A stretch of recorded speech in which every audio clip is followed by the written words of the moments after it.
Shalom teman-teman semua. Terima kasih sudah mau memberi waktu untuk mendengarkan pesan inspirasi pada hari ini. Sebelum saya menyampaikan beberapa hal, kita dengarkan dulu sebuah cuplikan rekaman suara dari seorang yang bukan orang percaya.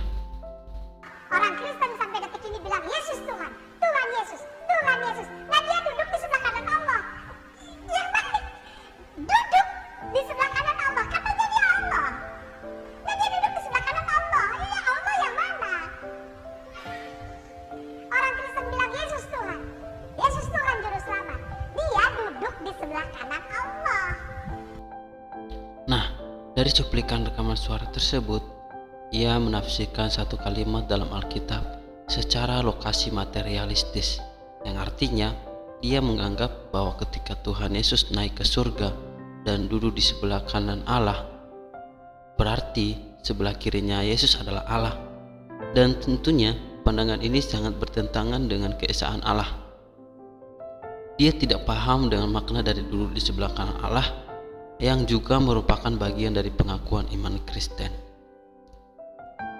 Untuk itu kita akan sama-sama belajar untuk mengetahui apa sih makna dari kalimat Yesus duduk di sebelah kanan Allah.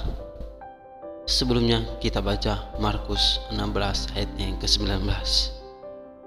Sesudah Tuhan Yesus berbicara demikian kepada mereka, terangkatlah ia ke surga, lalu duduk di sebelah kanan Allah.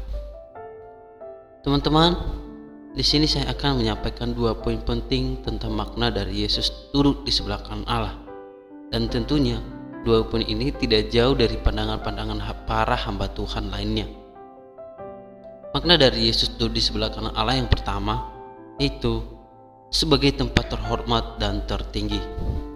Di dalam Ibrani 1 ayat yang ke-3 sampai ke-4 berkata, Ia adalah cahaya kemuliaan Allah dan gambar wujud Allah, dan menopang segala yang ada, firman-Nya yang penuh kekuasaan. Dan setelah ia selesai mengadakan penyucian dosa, ia duduk di sebelah kanan Allah yang maha besar, di tempat yang maha tinggi, jauh lebih tinggi daripada malaikat-malaikat, sama seperti nama yang dikaruniakan kepadanya jauh lebih indah daripada nama mereka.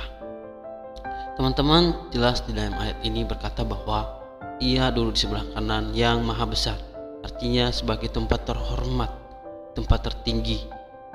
Nah, Yesus duduk di sebelah kanan Allah, artinya ia mendapatkan tempat terhormat dan tertinggi. Nah, Tuhan Yesus telah menang terhadap kuasa dosa, kuasa kematian, kuasa kegelapan, dan dia layak mendapatkan tempat itu, yaitu tempat terhormat, tempat terbesar, dan tempat tertinggi. Poin yang kedua, makna dari Yesus duduk di sebelah kanan Allah, yaitu segala makhluk menjadi takut di bawah kakinya. Di dalam 1 Petrus ayat 3 pasalnya yang ketiga ayatnya yang ke-21 sampai ke-22.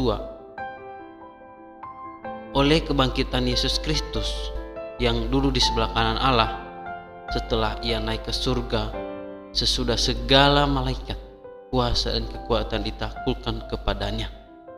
Di dalam Efesus 1 ayat 21 sampai 22 pun berkata, jauh lebih tinggi dari segala pemerintah dan penguasa dan kekuasaan dan kerajaan dan tiap-tiap nama yang dapat disebut, bukan hanya di dunia saja, melainkan juga di dunia yang akan datang.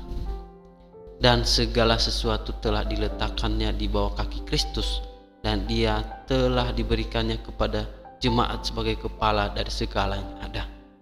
Jadi teman-teman, bahwa Yesus duduk di sebelah kanan Allah berarti segala makhluk menjadi takluk di bawah kakinya. Dia memegang otoritas atas segala sesuatu.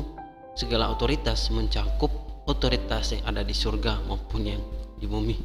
Jadi teman-teman, dari 2 poin ini kita bisa menyimpulkan bahwa Tuhan Yesus duduk di sebelah kanan Allah adalah lambang dari kekuasaan Tuhan Yesus Sang Mesias sebagai pemegang otoritas kealahan yang sejati. Jadi teman-teman, dari sinilah kita bisa belajar bahwa banyak orang tidak percaya kepada Yesus karena mendapat kekeliruan dalam memandang Alkitab, dalam menafsirkan Alkitab. Terjadi kesimpang siuran dalam memahami ketuhanan Yesus. Jadi mari kita yang sudah percaya mari kita meluruskan dan belajar Alkitab dengan benar, sehingga kita bisa juga menyampaikannya kepada orang lain. Kiranya pesan ini dapat memberi inspirasi kepada kita sebagai anak-anak Tuhan untuk terus belajar dan mendalami firman Tuhan, sehingga kita tidak mendapat kekeliruan, dan tentunya bahwa orang akan mendapatkan kesimpang siuran ketika Roh Kudus tidak bekerja atasnya. Terima kasih, Tuhan Yesus memberkati. Shalom.